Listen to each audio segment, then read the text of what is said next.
Let's take a look at Dillon Gabriel's first preseason start against Philly.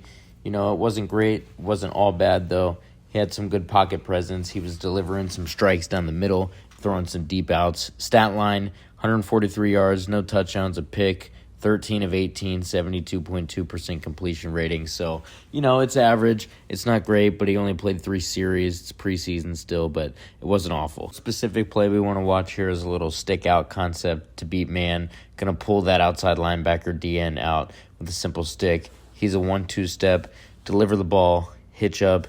It's a pretty quick hitch by the receiver. He just delivers it real quick, and that's how you beat short, soft pressure off man. Also made a bunch of good throws from the middle and inside hashes all the way to the outside, which is exactly what pro quarterbacks have to be able to do. You got to be able to zip it out there on deep outs, on deep curls, on slants and hitches, things like that.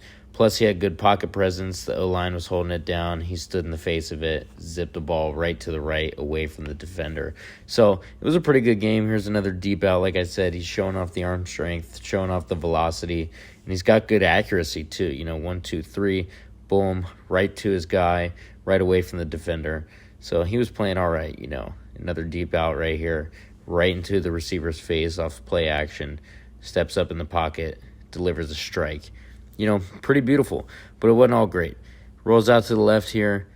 Guys get jumbled up, tries to make a decision, floats it, picked off, and he's going to zig and zag and go all the way to the end zone. Pick 6. It hurts when you give up points like this, but this is why it's good for the rookies to have preseason. Making a mistake, trying to fit it in. Literally, one guy between 2 receivers happens to pick it off. He's going to return it all the way. So it hurts. But he came back and responded with some pretty good throws coming back. He only had 3 series. The pick was on the second series. And so he came back. He only had 1 pick, no touchdowns like we said earlier, but showed good arm strength, showed good accuracy. And I think he can be all right. He's going to have to work out the kinks, obviously. But I think he'll be all right. And it's going to be a good quarterback battle.